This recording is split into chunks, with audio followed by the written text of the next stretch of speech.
Okay guys, my first video of the week. I want to give you a quick update while I'm here getting unloaded. Let's see. I left out Sunday from my house about noon, and I had a load that I had picked up in Pine Bluff, Arkansas, and I delivered it Monday morning in Fairfield, Alabama.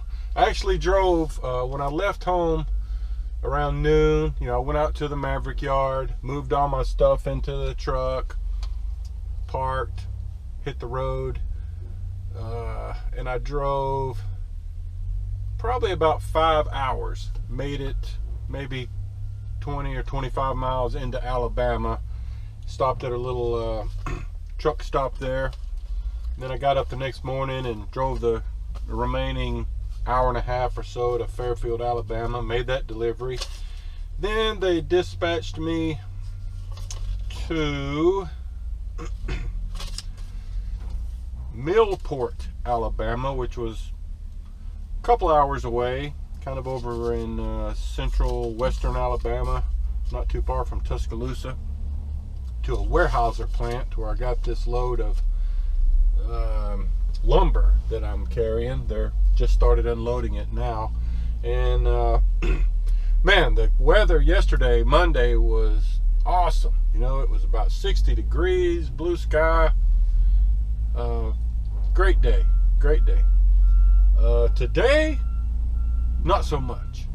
I made it through, out of Alabama, which was all rural, getting out of Alabama from where I was into Tennessee before I hit the freeway.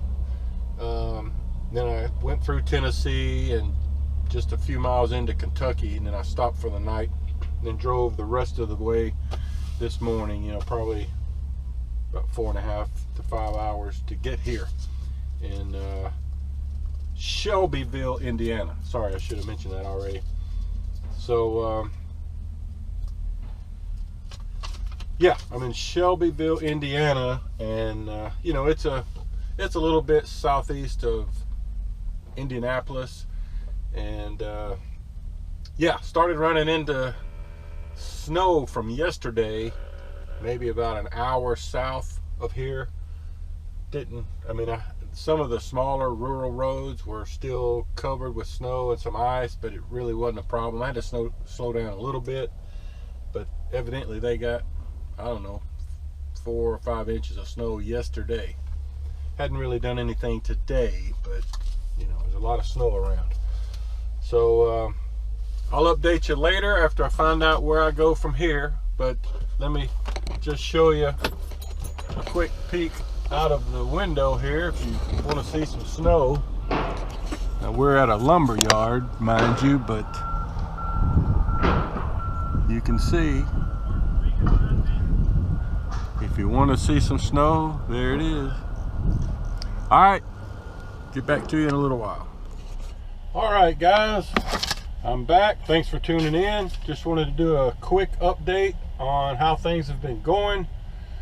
I'm about to finish up my little 30-minute break here.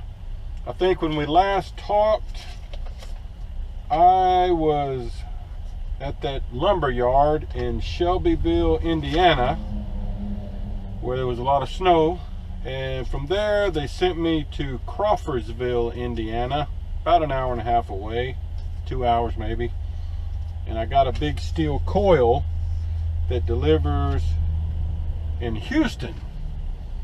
So that's a good trip. It was almost 1,000 miles. So today I'm just driving. I drove I don't know, 2 or 3 hours last night after I got loaded, and then I'll drive all day today, and then still have several hours tomorrow. So long trip. And the weather's been pretty bad, coming across Indiana, Illinois. It's, there was some snow, some slick, some freezing rain type stuff.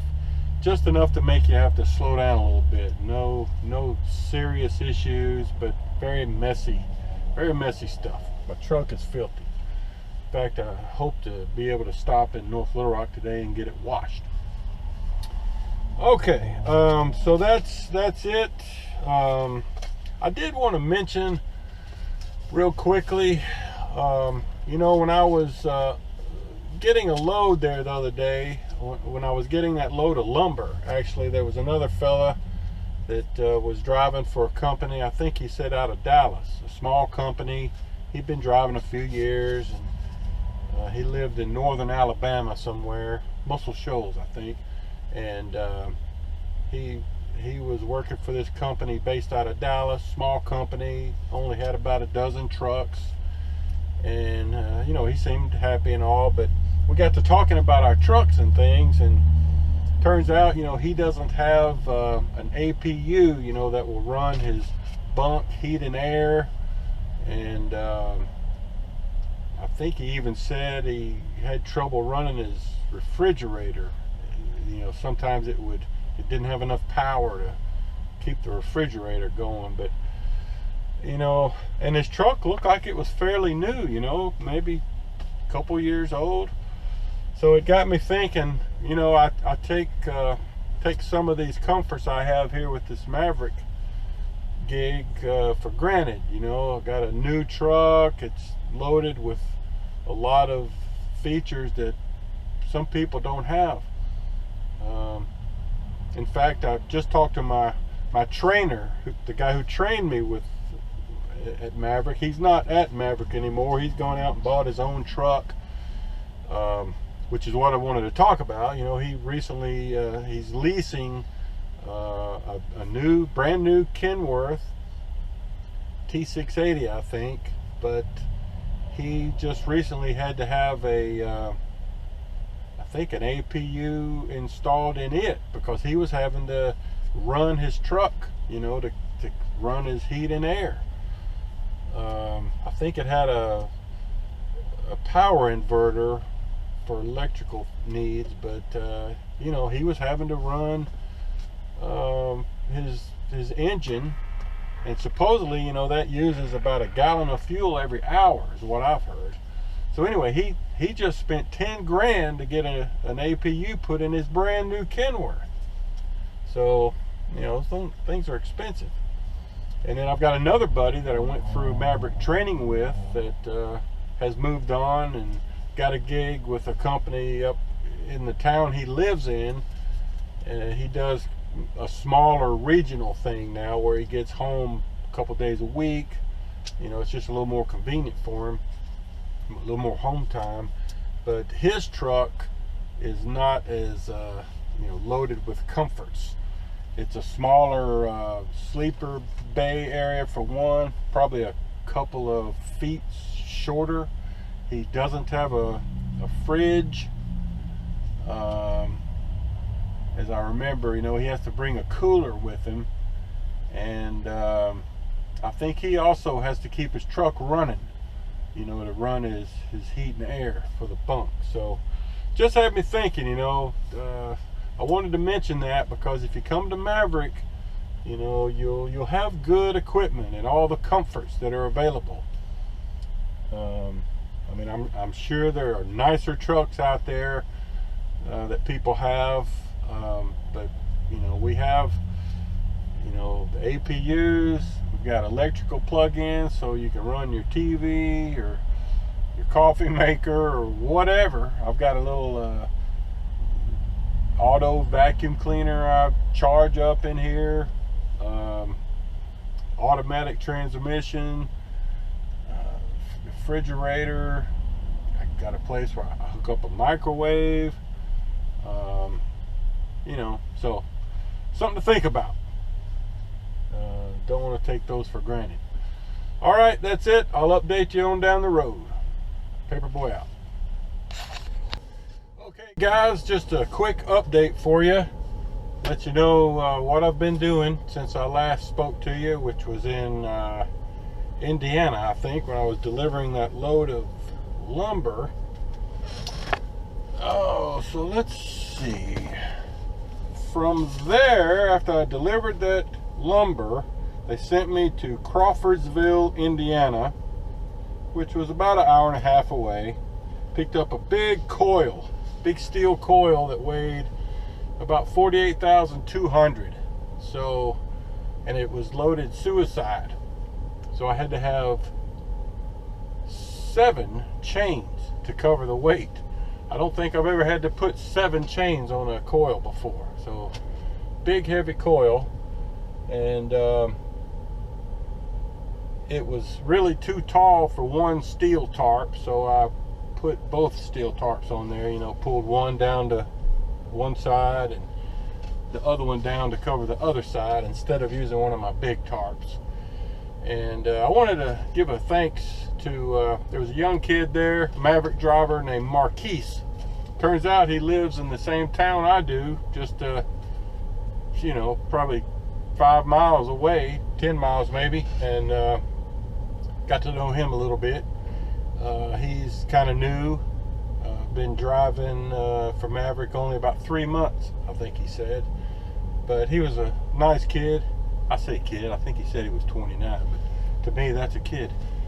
But he came over while he was waiting to get his coil loaded and helped me out a little bit, you know, throwing my tarps up there. And then after I got done, and he had his coil loaded, I went over and helped him throw some chains for a little bit and then hit the road. I was hoping I might see him because he was delivering to this same place in Houston. I didn't mention that, but the coil I picked up, I just delivered in Houston just a few minutes ago. I'm sitting in the lot here waiting for my next load instructions. But I was hoping I might see Marquise here. He was delivering his coil here also, because I was going to try to talk to him on camera and get his perspective as a new, younger driver. But he's not here. I don't know if he beat me here or is behind me somewhere. But man, the weather, whoo! I have seen a stark change in the weather this week. You know, when I left North Little Rock on Sunday, went to Alabama and was in Alabama most of Sunday or Saturday. I'm sorry, Monday, and the weather was great. You know, like 60 degrees, blue sky. Then as I got Monday night, I drove just through Tennessee and into the Kentucky, or just into Kentucky a couple of miles and stopped. And boy, the next morning, going up into Indiana, you know, a lot of snow, ice, and then coming back to Houston from Indiana, snow, rain, drizzle, a little bit of everything. Rain. It's been messy everywhere, you know. Can't keep the truck clean, can't keep the windows clean. I bought 2 jugs of windshield washer fluid. Anyway, just one of those kind of trips where it's messy everywhere. But one thing Marquise mentioned that I've talked about a little bit before with the younger drivers, you know, looking to get into this. He mentioned that since he's doing this driving thing, that he is just living with a relative. I think he said his mom right now. Instead of having his own place and all the bills that go with it, he's just staying with her right now, and which I think is smart since he's on the road a lot, and he'll be able to save a ton of money. I mean, if he does this a year or two, he'll be able to save up a lot of money, be in a good position. So maybe I'll run into him somewhere down the line and can talk to him on camera. Anyway, I'll update you after I get my next load. Hopefully, which you know, it's Thursday about 11:30 a.m. at this point, so my next load should be taking me towards home. So we'll see. Talk to you later.